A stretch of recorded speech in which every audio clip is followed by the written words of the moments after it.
Hello दोस्तों, ज्ञान बजे में आपका स्वागत है। आशा करता हूँ आप सब लोग अच्छे होंगे, मस्त होंगे और पढ़ाई कर रहे होंगे। आज का हमारा टॉपिक है एलिमेंट्स और कंपाउंड। पिछले क्लास में हमने पदार्थ के बारे में अच्छे से जाना था और हमने एलिमेंट्स और कंपाउंड के बारे में भी थोड़ा सा जानकारी लिया था। आज हम इसके बारे में थोड़ा से और डिटेल्स जानेंगे कि एलिमेंट्स होता क्या है और कंपाउंड क्या होता है। सबसे पहले हम देखते हैं कि एलिमेंट्स क्या होता है। देखो, एलिमेंट्स क्या है। एलिमेंट्स का तत्व क्या है? जो एक ही प्रकार के एटम्स या मॉलिक्यूल्स मिलकर बने होते हैं उनको हम क्या बोलते हैं? एलिमेंट्स, जिसको और फर्दर डिवाइड नहीं किया जा सकता। जैसे इसको कैसे लिखा है, जो एक ही प्रकार के परमाणु या मॉलिक्यूल्स मिलकर एटम्स या मॉलिक्यूल्स मिलकर बने हो उनको क्या बोलते हैं हम लोग? एलिमेंट्स। मतलब तत्व।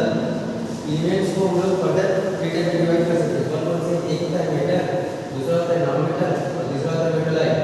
धातु, अधातु और उपधातु, इन तीन भागों में डिवाइड किया जा सकता है। तो मेटल क्या होता है? मेटल होता है धातु। क्या होता है कि जो विद्युत और उष्मा का सुचालक हो, जिसका मेल्टिंग पॉइंट और बॉइलिंग पॉइंट बहुत ज़्यादा होता है, जिसका डेंसिटी बहुत ज़्यादा होता है, उसको हम लोग क्या बोलते हैं? धातु बोलते हैं। ठीक है।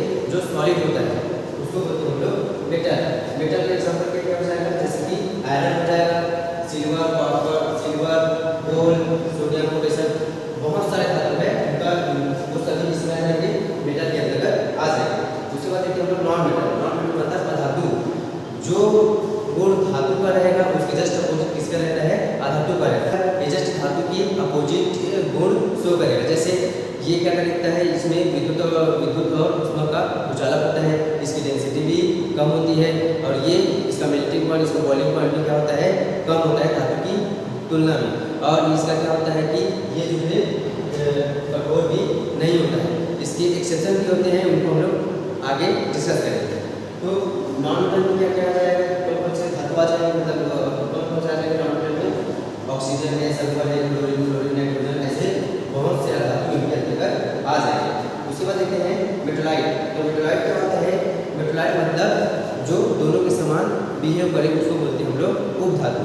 मतलब कभी कभी वो धातु के समान भी बिहेव करेगा और कभी कभी वो अधातु के समान भी बिहेव करेगा। इसलिए इसी से हम लोग अर्धचालक का भी फॉर्मेशन करते हैं। तो मेटलाइट कौन से आ जाएंगे?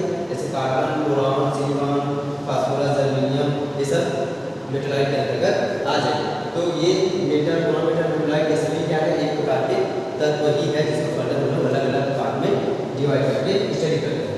उसके बाद देखते हैं हम लोग कंपाउंड। कंपाउंड क्या होता है? देखो, अभी क्या हो रहा था? तत्व क्या होता था कि एक ही प्रकार के एटम या मॉलिक्यूल्स बने होते थे, उनको हम लोग बोलते थे तत्व या एलिमेंट्स बोलते थे। ये क्या होगा? कंपाउंड। कंपाउंड में क्या होता है? दो या दो से अधिक तत्व, ठीक है, बेसिक डेफिनेशन समझना, दो या दो से अधिक तत्व जब आपस में फिक्स रेशियो में, ठीक है, निश्चित अनुपात में जब आपस में कंबाइन होते हैं तब धरती किसका फॉर्मेशन होता है? कंपाउंड का फॉर्मेशन होता है। इसके लिए क्या होता है? एक निश्चित फार्मूला, निश्चित सूत्र होता है। इसके लिए कंपाउंड के लिए।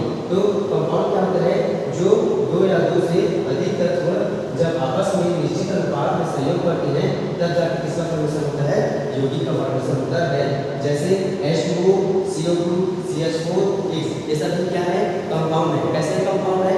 क्योंकि हम ऐसा कंपाउंड का फॉर्मेशन कैसा होता है कि इधर से आप दो तीन हाइड्रोजन ला दो, इधर से दो तीन ऑक्सीजन ला दो और दोनों को आपस में मिला दो और जल बन जाएगा, ऐसा नहीं होता है। इधर फिक्स रेशियो में हाइड्रोजन आएगा और इधर फिक्स रेशियो में क्या आएगा? ऑक्सीजन आएगा और दोनों आपस में फिक्स रेशियो में कंबाइन होकर आप किसका फॉर्मेशन करते हैं? जल का फॉर्मेशन करते हैं। उसी प्रकार से कार्बन डाइऑक्साइड होगा, उसी प्रकार से अदर एलिमेंट्स का भी, मतलब अदर कंपाउंड का भी होगा, जिसका क्या हो जाएगा? एक फिक्स रेशियो रहेगा, इसका एक निश्चित सूत्र रहेगा, उसको बोलते हैं हम लोग कंपाउंड, यौगिक। इसको हम लोग फर्दर टू टाइप में डिवाइड कर सकते हैं। एक होता है ऑर्गेनिक कंपाउंड और सेकंड होता है इनऑर्गेनिक कंपाउंड। ऑर्गेनिक कंपाउंड क्या होता है? ऑर्गेनिक का मतलब होता है जिसमें कार्बन मौजूद हो, उसको क्या बोलते हैं हम लोग? Organic compound. तो ऑर्गेनिक कंपाउंड में कौन-कौन आ जाएगा? जैसे कि CH4, CH5, OH, CH3, COH, इस प्रकार से बहुत सारे कंपाउंड जो है ऑर्गेनिक कंपाउंड के अंतर्गत आते हैं जिसमें कार्बन मौजूद होता है। उसके बाद देखते हैं कंपाउंड। इनऑर्गेनिक कंपाउंड क्या होता है? जिसमें कार्बन मौजूद नहीं होते हैं, उनको हम लोग बोलते हैं इनऑर्गेनिक कंपाउंड। इसका एग्जांपल क्या हो जाएगा? जैसे अमोनिया, H2O, SO2, N2, ये सब इसका एग्जांपल हो जाएगा इनऑर्गेनिक कंपाउंड। ये भी कंपाउंड है, एक कंपाउंड है, दोनों में फर्क कितना है, किसका है, ऑर्गेनिक और इनऑर्गेनिक का। इसमें कार्बन मौजूद होता है उसको ऑर्गेनिक बोलते हैं, और जिसमें कार्बन मौजूद नहीं होता है उसको इनऑर्गेनिक कंपाउंड कहते हैं। तो ये था आज का क्लास हमारा कि कंपाउंड किसे कहते हैं, हम लोगों ने कंपाउंड के बारे में कुछ जाना, और एलिमेंट्स तत्व क्या होता है, तत्व कितने भागों में बांटा गया है, इसके बारे में हम लोगों ने आज जाना। आई होप आज का ये क्लास आपको समझ आया